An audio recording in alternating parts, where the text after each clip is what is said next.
Olivia Morgan's hands trembled as she smoothed the creases of her navy blue dress for the 5th time.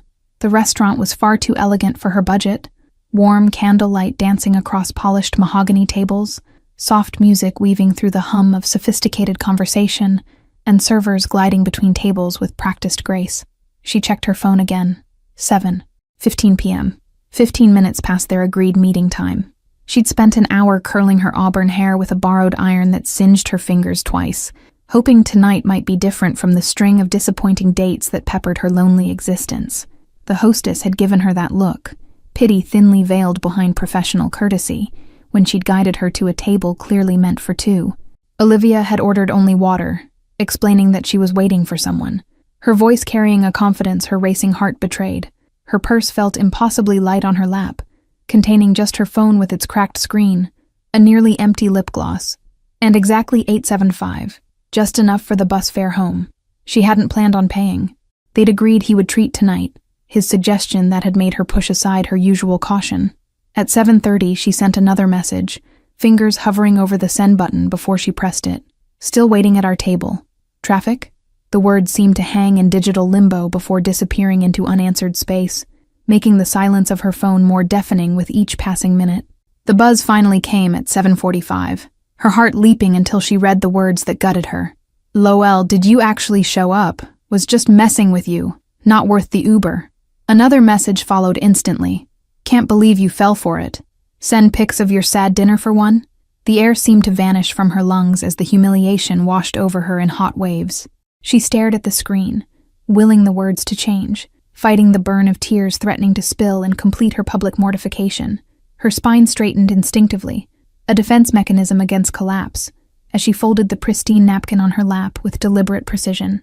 She would leave with whatever dignity she could salvage, head high despite the crushing weight in her chest. From 2 tables behind her, a man watched through hooded eyes, his untouched whiskey gathering condensation. He sat alone, impossibly still amid the restaurant's movement, his charcoal suit custom-tailored to his broad shoulders, his presence commanding even in silence. He had noticed her the moment she walked in, the nervous anticipation in her steps, the way she tucked her hair behind her ear when the hostess approached, the determined set of her shoulders as minutes ticked by. Now he saw the light in her eyes extinguish as she read her phone, the slight tremble of her lower lip as she gathered her things. Alexander Blackwood had seen enough liars in his life to recognize genuine pain, and something in her quiet dignity as she prepared to leave unnoticed struck a chord he thought long silenced. His eyes followed her as she rose, noting the careful way she hid her face from other diners. At precisely the moment Olivia stood to make her escape, a server appeared at her table with a steaming plate of handmade pasta and a glass of sparkling wine. "Your dinner, miss," the server announced with a warm smile, loud enough to turn several heads in their direction. "There's been a mistake," Olivia stammered, clutching her purse tighter. I didn't order this." The server's smile remained unwavering as she set down the dishes with practiced precision. "It's been taken care of," the server replied with a knowing glance toward the back of the restaurant. "The gentleman insists it's not charity. Just a reminder that you deserve dinner regardless of who shows up." Olivia froze, suspicion warring with hunger and something deeper, a desperate need to not feel invisible tonight. She sank back into her chair, confusion and gratitude battling behind her eyes as she scanned the room for her mysterious benefactor. He didn't approach immediately, giving her space to decide whether to stay or flee. Alexander watched as she tentatively picked up her fork, her shoulders gradually relaxing as she took the first bite of food she probably couldn't afford otherwise. When he finally approached her table, his movement was fluid and deliberate, like a predator who had long ago mastered the art of appearing harmless. He stopped precisely 2 feet from her chair, keeping a respectful distance that was nevertheless close enough for her to notice the intensity of his gaze.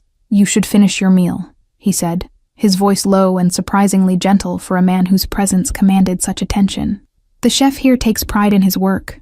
His eyes met hers, clear and unflinching. Olivia studied him, wariness evident in the set of her shoulders. "Why would you do this for a stranger?" she asked, her voice steadier than she felt, one hand still gripping her fork as if it might offer protection. "Because I recognize dignity when I see it," he answered simply, "and because sometimes the world needs reminding that kindness doesn't always come with conditions." He didn't smile. His expression remained serious, almost solemn. Heat rose to her cheeks as she absorbed his words. the unexpected kindness more disarming than any charm or flattery might have been. "Thank you," she managed, the words feeling inadequate against the weight of his gesture. Alexander gave a barely perceptible nod, then turned to leave without asking her name or number. No strings attached, just as he'd implied, a rarity Olivia couldn't remember experiencing before. "Wait," she called, surprising herself with her boldness. "Won't you join me?" The invitation hung between them, fragile but sincere. "It seems wrong to eat alone when there's clearly enough for two." Alexander hesitated, something flickering behind his composed exterior, perhaps surprise that she would want his company, or perhaps calculation of risks she couldn't begin to understand. Finally, with a deliberate shift of his shoulders, he pulled out the chair across from her. 3 days later, Olivia hurried into her favorite coffee shop near the university campus, her nursing textbooks heavy in her worn backpack. The small cafe offered free Wi-Fi and didn't mind if students lingered for hours over a single cup of coffee, perfect for her tight budget. She counted out exact change for a plain black coffee, tucking her last dollar back into her wallet before scanning the crowded space for an empty table. The barista returned moments later with 2 cups instead of 1, nodding toward the corner of the room with a curious smile. Olivia turned, her breath catching when she spotted him. Alexander, sitting alone at a corner table, laptop open but his attention fixed on her. Gone was the formal suit, replaced by a crisp button-down with rolled sleeves that revealed strong forearms and a simple watch that probably cost more than her semester's tuition. "You remembered my coffee order," she said as she approached his table, surprise evident in her voice. The plain black coffee seemed too ordinary for a man who had ordered her a gourmet meal days before. "I remembered your resilience," he replied, gesturing to the empty chair across from him. The coffee was the easy part. There was something in his steady gaze that made her feel seen in a way that was both unsettling and exhilarating. They spoke cautiously at first, like dancers learning unfamiliar steps. Olivia sharing bits about her nursing program, late nights at the library, the impossible balance of work and study. Alexander listened with unexpected intensity, asking questions that showed genuine interest rather than polite obligation. When she asked about his work, he offered only edges of truth. Import business, mostly, sometimes consulting for restaurants like the one where we met. His slight smile suggested there was more beneath the surface, but Olivia didn't press. Their conversation shifted to books they'd read, films they'd seen, places they hoped to visit, neutral territory that still revealed the contours of their minds. Olivia found herself laughing, the sound surprising her with its authenticity after weeks of forced smiles. 2 hours passed before Olivia noticed the time, her next class looming. She gathered her books, expecting Alexander to ask for her number or suggest another meeting, but he simply smiled and wished her luck on her pharmacology exam. As she reached the door, her phone buzzed with a text from an unknown number. "Charity gala this Saturday at the Westmore Hotel. Medical research funding. Thought it might interest you. No pressure." No signature needed. She knew exactly who it was from. The gala invitation felt both thrilling and concerning. How had he gotten her number? And why this specific event that aligned so perfectly with her studies? Part of her wanted to decline, to retreat from the intensity of his attention, yet her fingers were already typing an acceptance. That Saturday, Olivia stood before her apartment mirror, hardly recognizing herself in the borrowed cocktail dress, emerald green silk that her roommate insisted brought out her eyes. She'd searched online about the gala, confirming it was legitimate, prestigious, and far beyond her usual social circle. The Westmore Hotel ballroom glittered with crystal chandeliers and the polished smiles of Boston's elite. Olivia clutched her small purse, feeling like an imposter until Alexander appeared at her side, his presence both reassuring and commanding. "You look like you belong here," he murmured, guiding her through the crowd with a light hand at the small of her back. "Because you do." The certainty in his voice made her stand taller, chin lifted as they navigated toward the medical research displays. Olivia surprised herself by engaging confidently with researchers, asking insightful questions about their work in pediatric medicine. Alexander watched from a slight distance, something like pride flickering across his usually guarded features.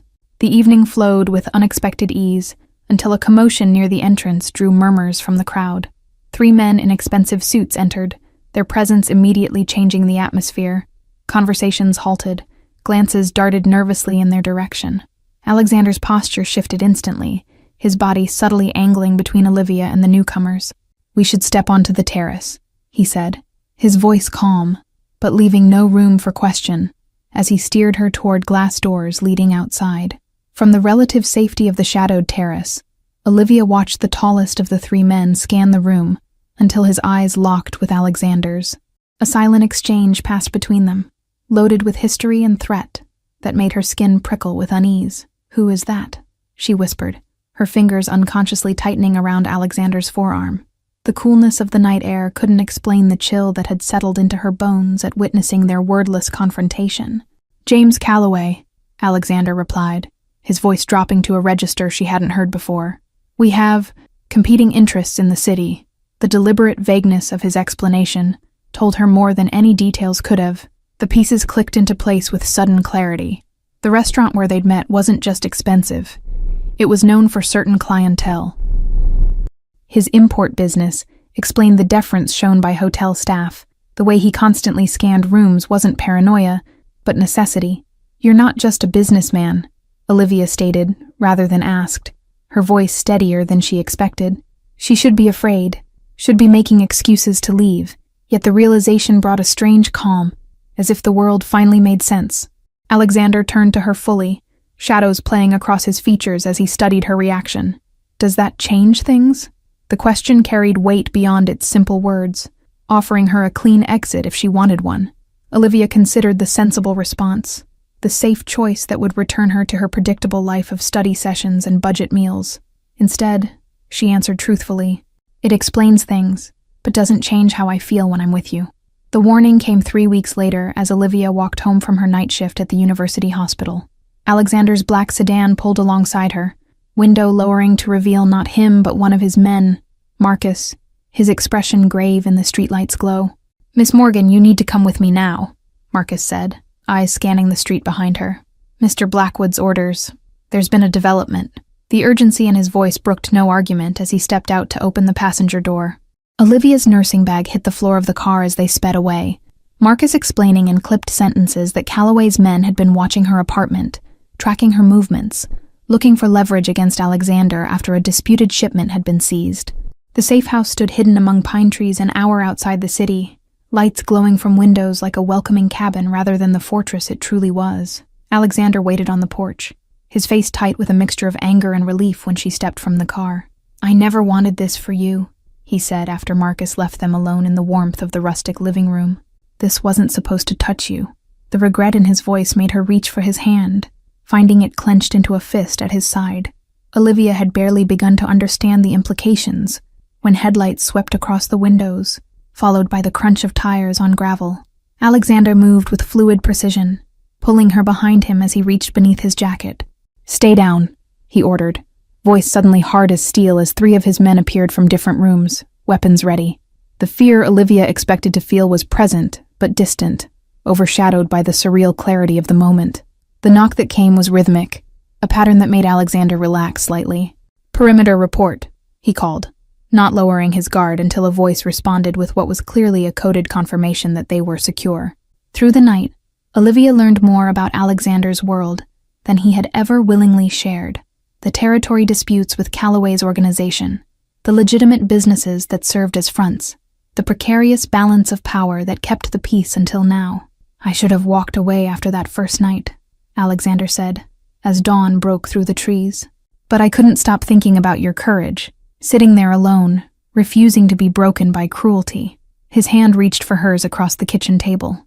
Olivia intertwined her fingers with his, understanding now that she stood at a crossroads. "I'm scared," she admitted, "but not of you, of losing the person I've found beneath all of this." The truth of her words surprised them both. The glass shattered before either could respond, followed instantly by the deafening crack of gunfire. Alexander yanked her to the floor, covering her body with his as bullets splintered wood and punctured walls around them. The attack on the safe house lasted 7 agonizing minutes before Alexander's reinforcements arrived, driving back Calloway's men into the forest. The once peaceful cabin now stood riddled with bullet holes, windows shattered, furniture splintered into kindling. Olivia's nursing training took over as she tended to Marcus's shoulder wound, her hands steady despite the adrenaline still coursing through her veins. "How did they find us?" she asked, voice low as she applied pressure to the bleeding. Alexander paced by the broken windows, phone pressed to his ear, issuing rapid commands to men stationed across the city. His face had hardened into something unrecognizable. Gone was the measured businessman, replaced by the tactician, the leader, the hunter. "There's only one explanation," he finally said, sliding his phone into his pocket. "Someone in my organization told Calloway where to find us." The betrayal hung heavy in his words, sharpening the already dangerous edge to his movements. They relocated before dawn to a penthouse apartment overlooking the harbor, the city lights blinking beneath them like fallen stars.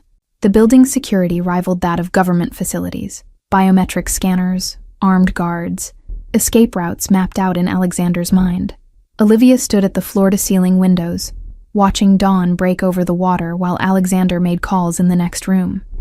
The distance between them felt wider than the physical space. He was retreating into his world of shadows, leaving her on the periphery. "I've arranged for you to leave the country," he announced when he returned, not meeting her eyes. "London first, then anywhere you want.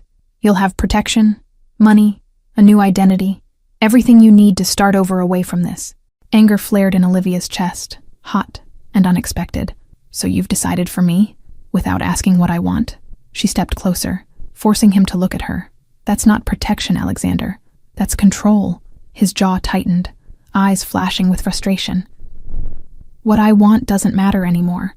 Calloway won't stop coming for me, and now he's using you to do it." His voice dropped, revealing the fear beneath his anger.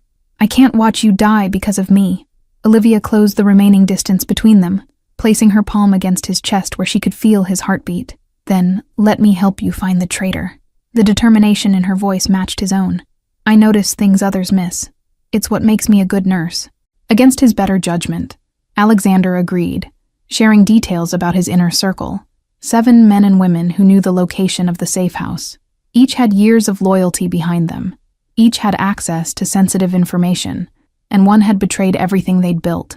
Through careful observation over the next 3 days, Olivia noted inconsistencies in their behavior, particularly in Daniel, Alexander's financial advisor, whose nervous glances and excessive phone checking betrayed his unease when reports of Calloway's movements were discussed. The warehouse by the docks had been Alexander's father's first legitimate purchase, a symbol of their family's transition from street soldiers to business leaders. Now it would serve as the stage for a calculated confrontation decades in the making. Daniel unwittingly led them straight to Calloway, believing he was feeding information about a vulnerable shipment, while Alexander's team tracked his every communication. The trap was set with Olivia as the apparent bait, information only Daniel had access to. "You don't have to be there," Alexander insisted the night before, his hands gentle on her shoulders despite the storm raging in his eyes. "This isn't your fight," but they both knew it had become her fight the moment she chose to stay. The night air hung heavy with fog as they arrived at the warehouse, moisture collecting on metal surfaces and obscuring visibility beyond 20 feet. Alexander's men moved like shadows, taking positions throughout the cavernous space, while Olivia remained hidden as planned. Calloway arrived with an entourage of armed men, his silver hair catching what little light filtered through the high windows. "I was beginning to think you'd gone soft, Blackwood," he called out, his voice echoing, "hiding behind a woman instead of facing me directly." Alexander stepped from the shadows, unarmed, his presence alone commanding attention. "There's only one coward here, James. The man who targets civilians instead of handling business properly." His words carried a deadly calm that silenced the warehouse. From her hidden vantage point, Olivia watched Daniel slip through a side door, confirming her suspicions as he approached Calloway's right-hand man with anxious deference. Her heart pounded in her ears as she sent the agreed-upon signal to Alexander's most trusted lieutenant. Calloway's laugh cut through the tension, sharp and dismissive. "Business? Is that what you call stealing my East Harbor contracts?" He gestured casually, and his men raised their weapons in unison. "I call this correcting the market." The first shot came without warning, but not from Calloway's men. Daniel crumpled to the ground, clutching his leg as Alexander's lieutenant emerged from cover, weapon trained steadily on the traitor who'd endangered them all. Chaos erupted as Calloway realized the trap, his men firing blindly into the shadows, while Alexander's team executed their carefully coordinated response. Olivia pressed herself against the metal wall, heart hammering as bullets ricocheted through the warehouse. Alexander moved with lethal precision toward Calloway, evading gunfire with an almost supernatural awareness of his surroundings. When they finally stood face to face, Calloway pressed a gun to Alexander's chest, desperation replacing his earlier confidence.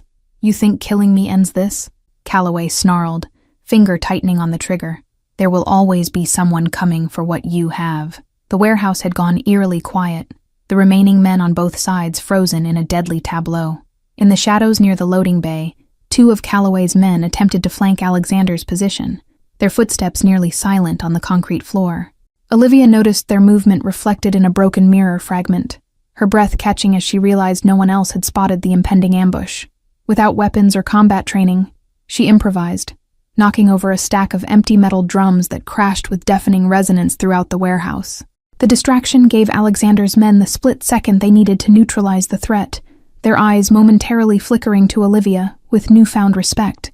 The warehouse's ancient sprinkler system suddenly activated, triggered by someone's stray bullet hitting the control panel. Cold water rained down, turning the concrete floor slick, and washing blood into spiraling patterns that caught the dim light like macabre art. A visual reminder of the cost this feud had already extracted. Olivia couldn't bear to watch from safety any longer, her decision made in a heartbeat as she stepped from cover, medical bag in hand. "This doesn't have to end with more bloodshed," she called out, her voice steady despite her terror. "Enough people have been hurt." Alexander's face contorted with fear at seeing her exposed, but Olivia continued forward with the quiet determination he'd first noticed in the restaurant. "I'm a nurse," she said, addressing both men. "Let me help the wounded while you two figure out if your pride is worth dying for." The standoff lasted 3 eternal minutes before Calloway lowered his weapon, something in Olivia's unwavering courage cutting through decades of hatred. "Your father would be disappointed, Blackwood," he muttered, stepping back. "He understood this business requires blood." "My father died alone and afraid," Alexander replied, not moving a muscle until Calloway's gun was completely lowered.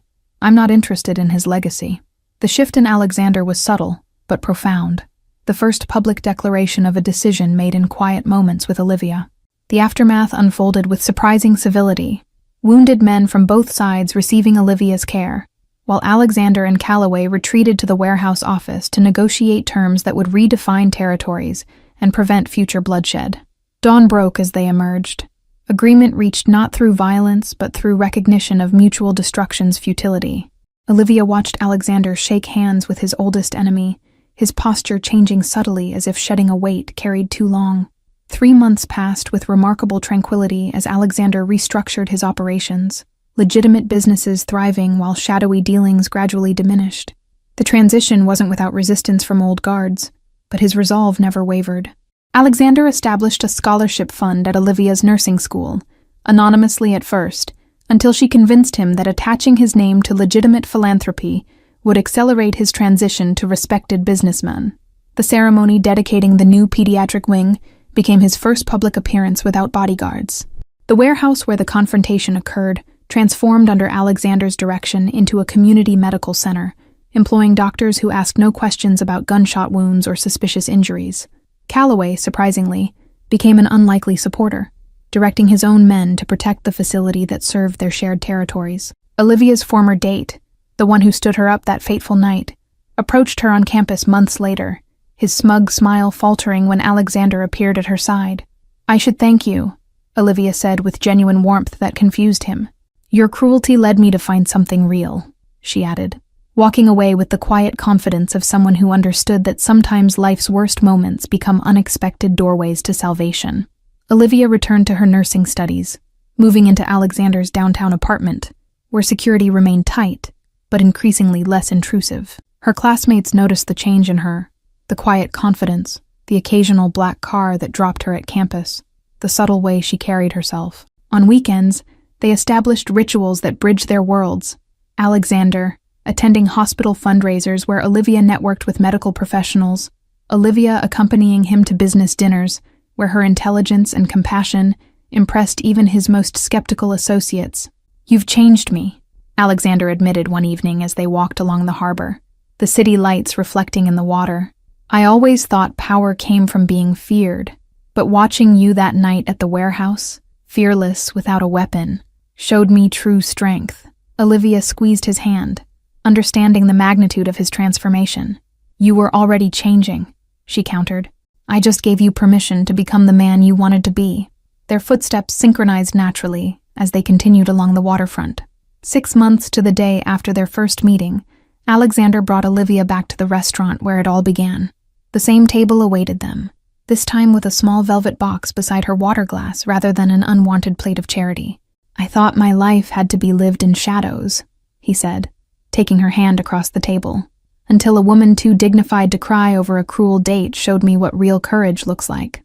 His voice remained steady, but vulnerability shone in his eyes. Olivia's fingers trembled as she opened the box, revealing not just a ring, but a key attached to a small deed, documentation for a medical clinic in her name, funded to serve those who couldn't afford care. "This is who we are together," Alexander said simply. "Not my past or your fear, but what we build from here. From abandonment to belonging, from a stranger's unexpected kindness to a love that transformed 2 lives." The journey completed its circle in the very spot where Olivia once sat alone with just enough bus fare to get home. As she whispered yes, Alexander finally allowed himself to believe that redemption wasn't just possible, it was already his. Thank you all for following this story to its conclusion. If you enjoyed it, please let us know in the comments where you're watching from. Don't forget to like, subscribe, and share this video with others who might appreciate it. Your support makes it possible for us to continue bringing these emotional journeys to life.